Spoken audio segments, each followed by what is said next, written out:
Imagine you're standing on a runway in 1964 and a black aircraft taxis past you, and you've never seen anything like it. It doesn't look like a plane, but more like something that was designed somewhere else entirely. Long and narrow, with a body so dark, it seems to absorb the light around it. You watch it line up on the runway, and the engines ignite, and then it's gone. Not gone like a fast plane is gone, but gone like it was never there. By the time the sound reaches you, the aircraft is already 20 miles away. That plane was the SR-71 Blackbird, and once you understand what it actually was and what it could actually do, you'll never look at aviation the same way again. Here's the thing most people don't know.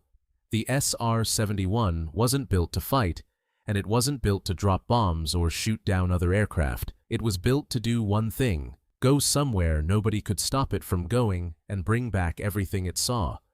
It was the ultimate spy plane, and it was so far ahead of everything else in the sky that the laws of physics themselves became its greatest weapon. Let's start with the speed, because the speed is where this story begins to feel less like aviation and more like science fiction. The SR-71 flew at Mach 3.2, which is more than 3 times the speed of sound, and at that velocity, it could cross the entire continental United States in just over an hour. It flew from New York to London in under 2 hours, which is a trip that takes a commercial airliner 7. If you fired a missile at it, the standard procedure for the crew was simply to accelerate. Don't evade and don't drop countermeasures, but just go faster because the missile couldn't keep up. Over the entire operational life of the SR-71, more than 4,000 missiles were fired at it, and not one ever hit.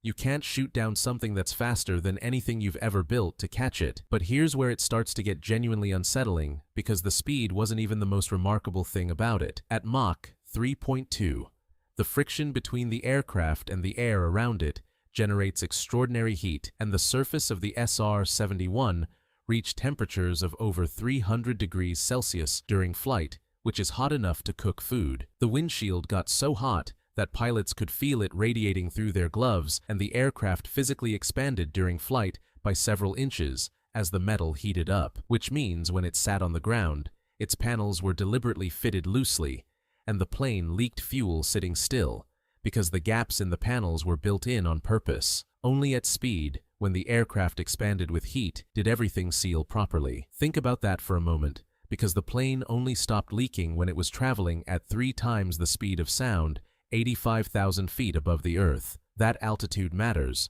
because 85,000 feet isn't where commercial planes fly.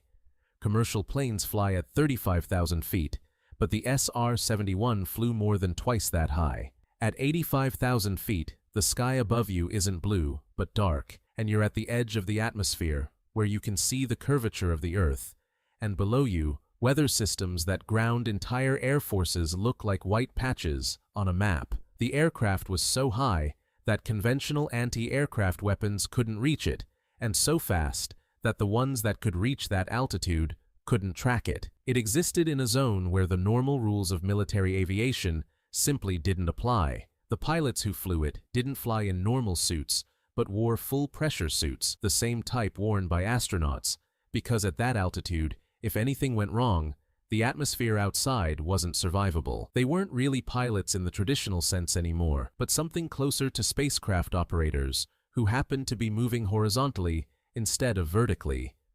And what they were doing up there was watching.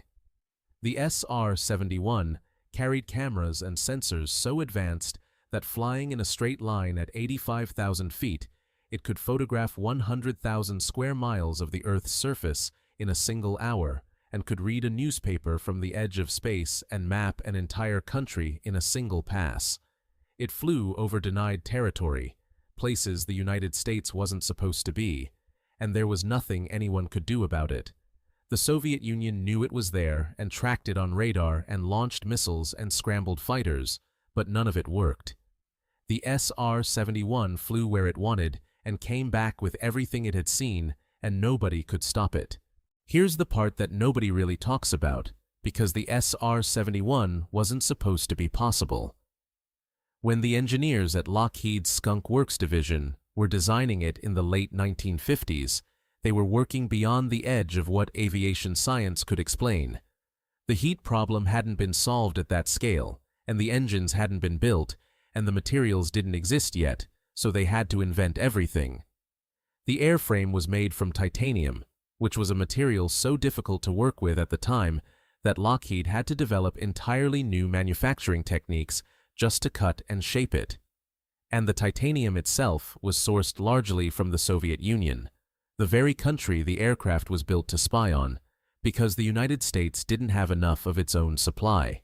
The engines were unlike anything before them, because at low speed they functioned as conventional jet engines, but as the aircraft accelerated to Mach 3, the engine inlets would shift and reconfigure, physically changing shape mid-flight to compress the incoming air differently. At full speed, the SR-71 was essentially running as a ramjet, using the shockwave created by its own speed to compress the air entering the engines, so the aircraft wasn't just fast but designed around its own speed in a way that made it more efficient the faster it went. It was an aircraft that became more powerful as it approached the limits of what physics allowed. And then there were the missions themselves. The SR-71 flew over North Korea during some of the most tense periods of the Cold War and over the Middle East during multiple conflicts and along the borders of the Soviet Union in areas where any other aircraft would have been destroyed before it crossed into hostile airspace. Pilots reported being tracked by surface-to-air missile systems, watching the radar warning systems light up, and simply pushing the throttle further forward. The missiles would launch, and the crew would watch them on their instruments, and then the missiles would fall away below as the SR-71 moved faster than they could follow. There was no experience in aviation like being at the controls of an SR-71 at full speed at 85,000 feet, and pilots described it as flying ahead of everything. The aircraft was moving so fast that it was always arriving somewhere before the world had time to react to it, and one crew flying a reconnaissance mission over hostile territory once described the sensation this way: "By the time anyone knew we were there, we were already somewhere else entirely." The SR-71 was retired in 1998, not because anything better replaced it, since no aircraft flying today matches its speed or altitude, but because satellites had taken over much of the reconnaissance role it was designed for. But satellites move in predictable orbits, and enemies can plan around them, while the SR-71 couldn't be predicted, and couldn't be tracked in time to react, and couldn't be stopped. And in the entire history of aviation, no aircraft has ever combined those three things in the way the Blackbird did. There are 32 SR-71s that were built, and a handful sit in museums today, where you can walk up to one and stand next to it and look at the dark angular surface and the strange flat profile and the way it crouches on the ground like it's waiting for something. It looks nothing like any other aircraft ever made, because it wasn't nothing like any other aircraft ever made. It was designed to be unstoppable. And it was. Every single time.